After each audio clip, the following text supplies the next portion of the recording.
Ready to go?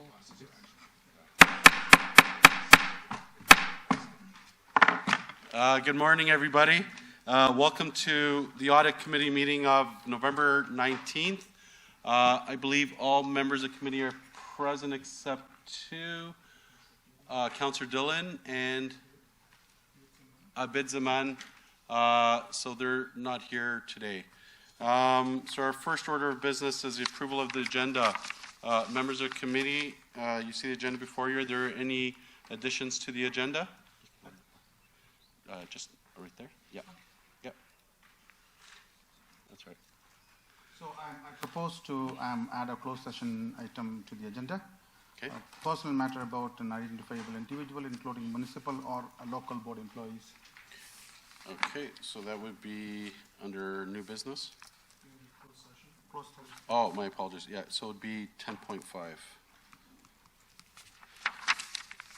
Okay, any further changes? No. Can I get someone to move the agenda with the addition? Councillor Bowman, all in favor?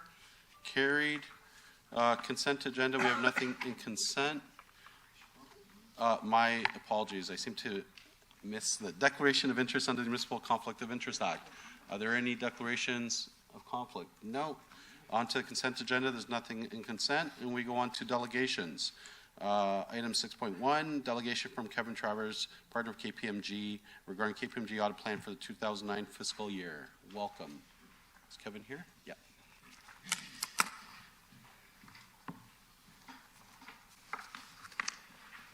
Morning. Happy to be with you again this morning.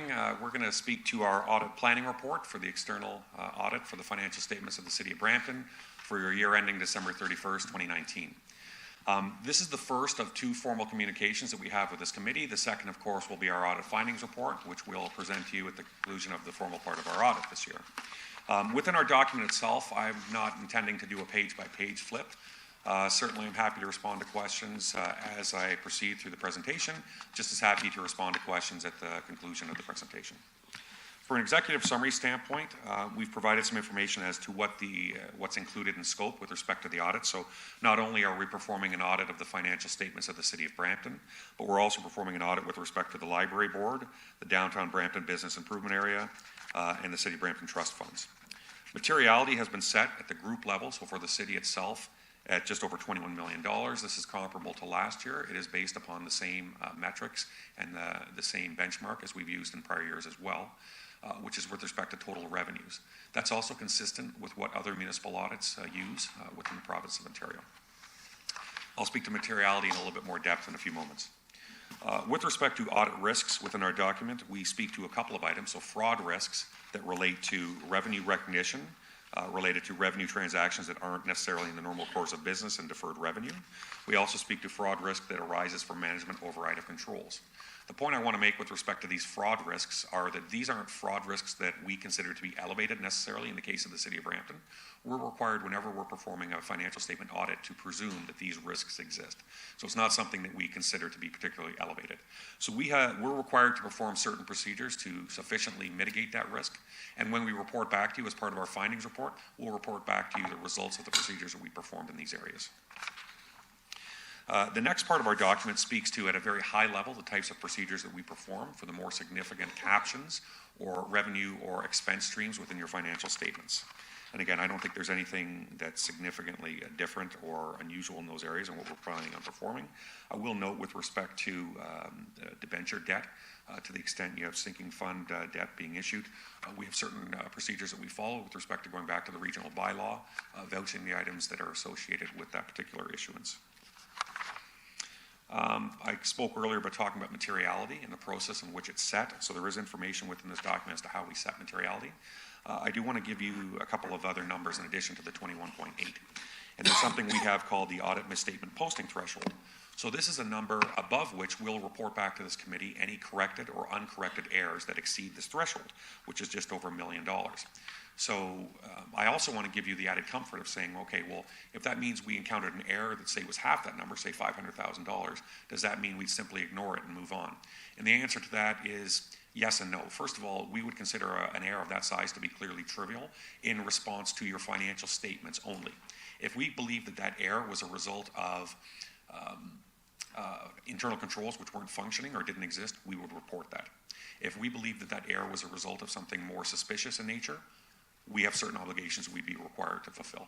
So I want you to take comfort in thinking that it's just if we had an error below that number that we'd ignore it. That's not the case at all. It's just with respect to your overall financial statements, something below that number we would consider to be clearly trivial with respect to the financial statement numbers. We have also provided information as to the materiality levels for the other entities of which we perform the audits. So, for example, the library's materiality number would be $565,000. And getting right down to the downtown Brampton Business Improvement Area of $13,000. So they're scaled low based upon the size of the revenues of those entities.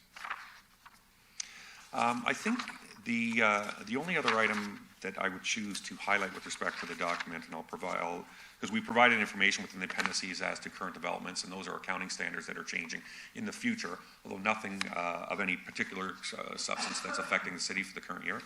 I think with that, I think one item that I'll just pause on is just to say that we're required as part of our communications with committees that had oversight responsibility to pause and ask the committee if they're aware of anything that may be of a heightened fraud risk affecting the city.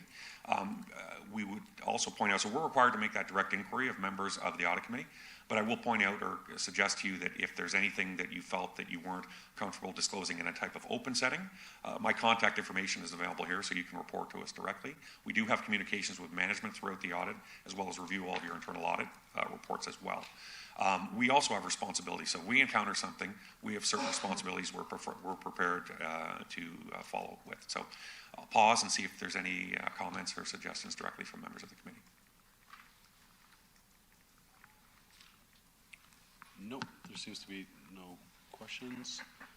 Okay, thank you. Can I get I guess we'll bring report 6 item 6.1. Can I get a mover to receive the delegation and the report? Moved by Councillor Woolens. All in favor?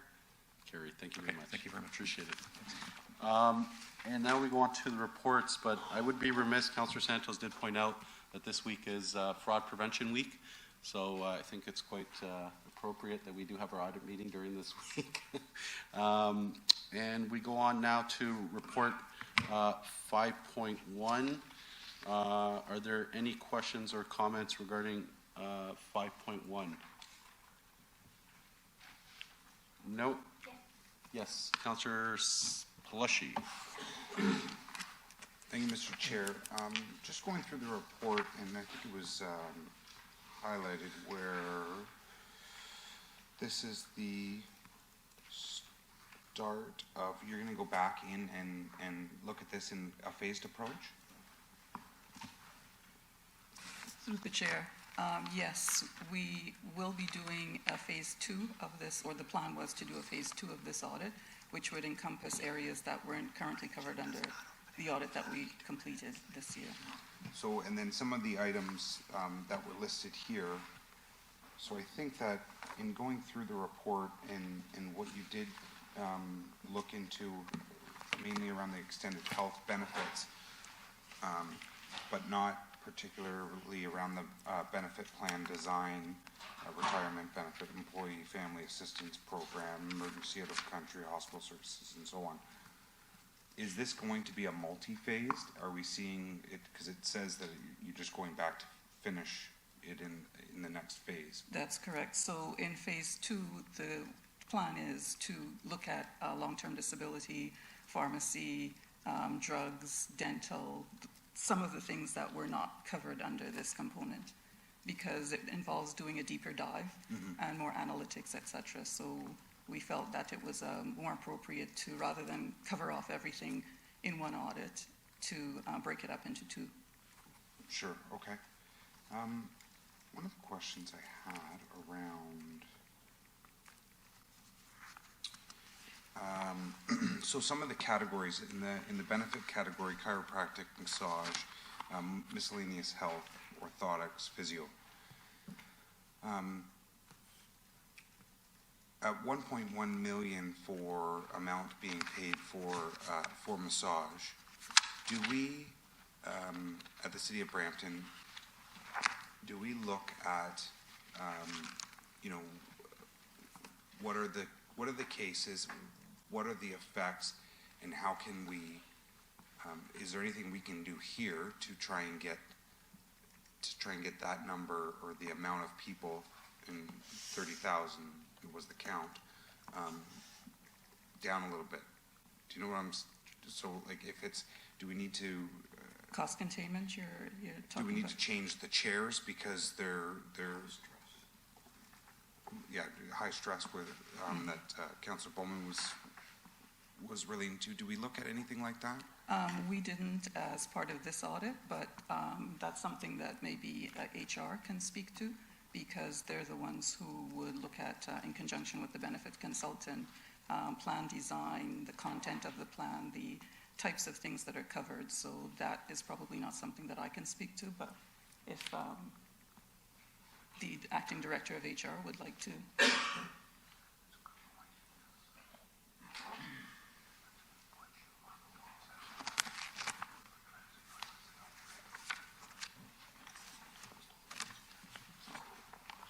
Through you, Chair.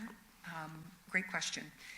And again, when we are able to look at our metrics and look at our trending, yes, I'm sure we'll be able to identify, again, opportunities to make improvements to our workplace workstations, our chairs, and again, overall healthy workplace programming, as well as our workplace modernization strategy to help with, again, the usage of some of the benefits.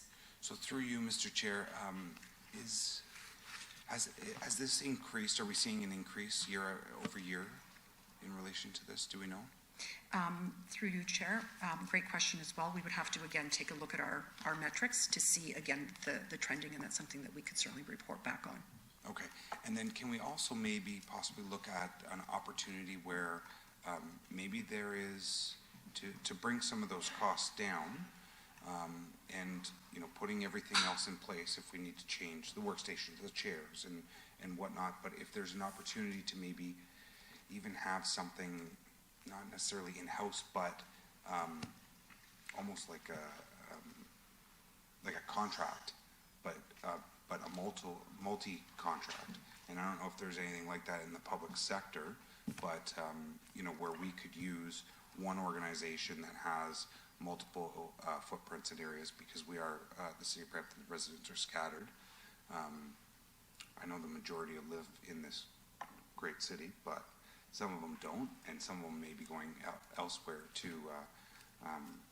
get this. So is there maybe an opportunity for us to look into that Yes. as well? And through you, Chair, yes, indeed, we can certainly do some benchmarking to see best practice in terms of providing these services, and how we could, again, support our staff in providing these services in a different fashion as well. Okay, great. Thank you. Thank you, Okay, Mr. Chair. thank you, Councillor Plushy. Councillor Santos. Thank you. Through you, Chair. So on one of the first recommendations, it says that human resources management should strengthen their practices to enhance oversight, ensuring the adequacy of services provided, vendor performance, and service levels.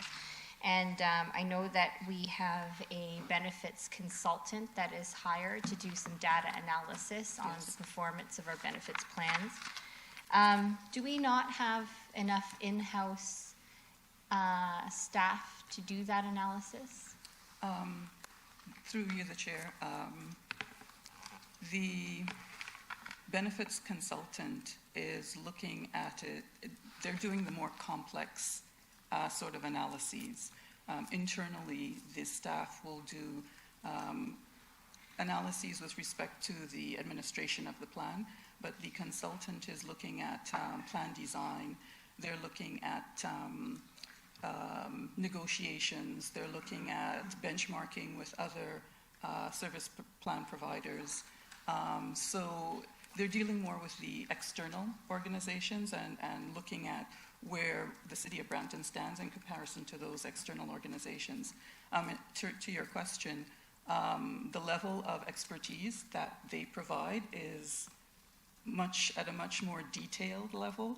They have much more experience, a broader base of experience, which we can use to help us to develop and to design plans that are appropriate for our employees.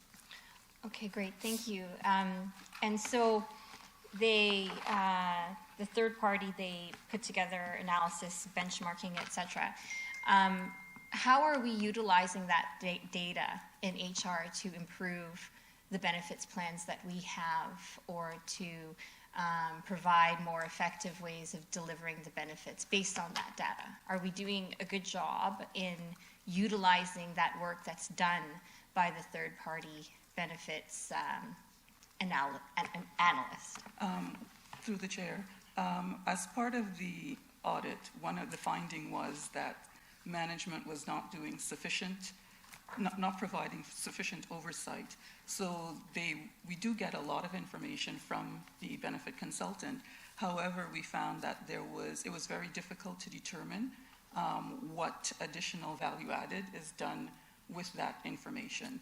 And the point that we make in the report is that although we are the ones who are providing the service with the help of a consultant, benefit consultant, to supplement the work of a small group of staff, we are still ultimately responsible as a corporation for the services that are provided by both the benefit plan provider as well as the benefit consultant.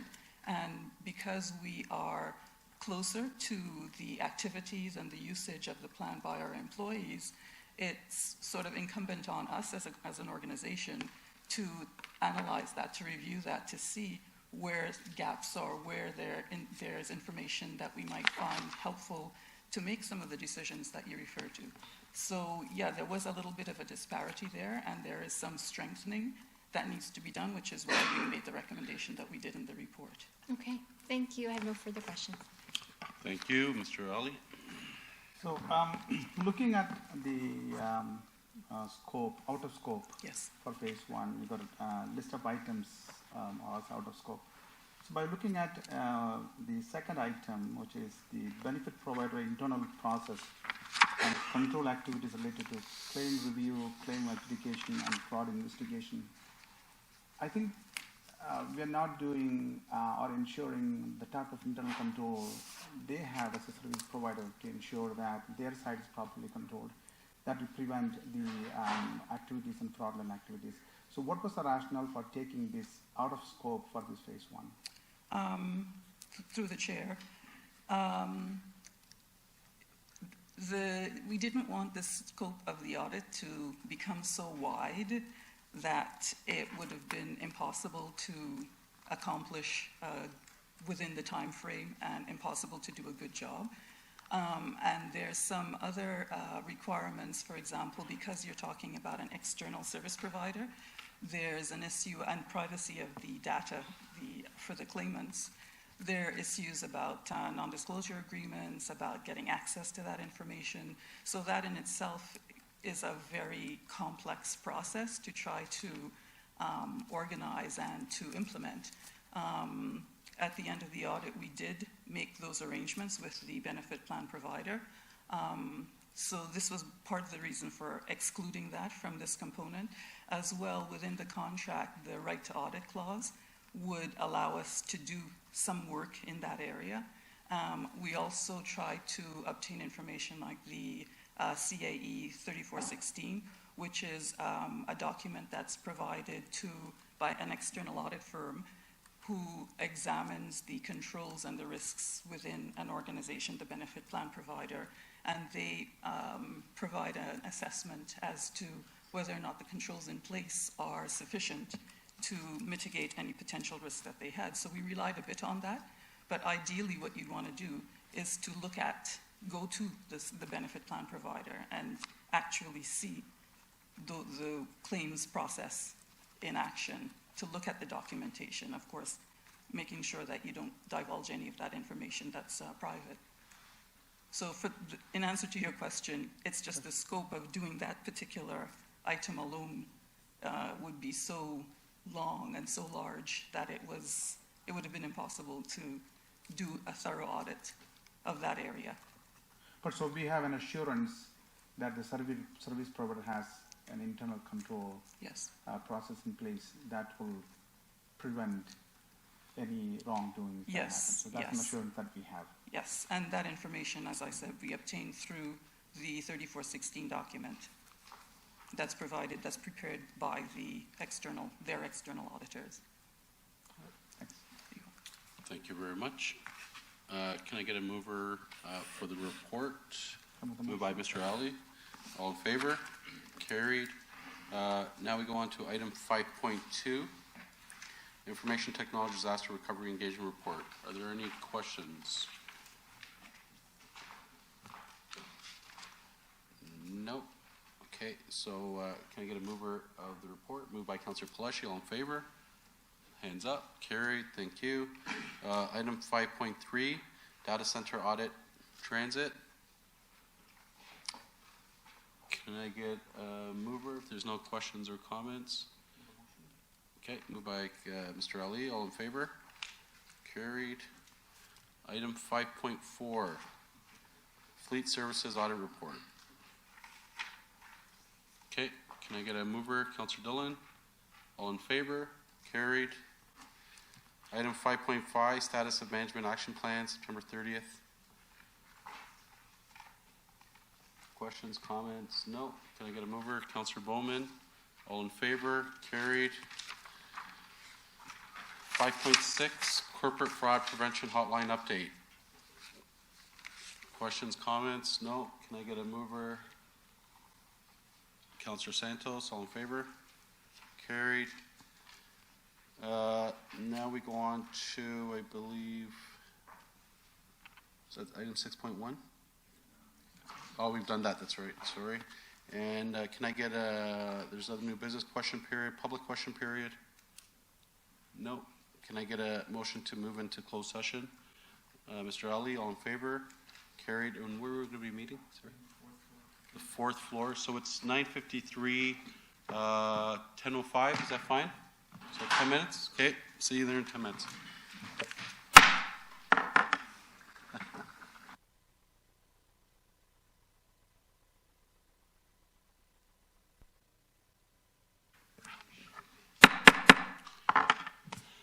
Thank you, everyone. We're back in open session. Following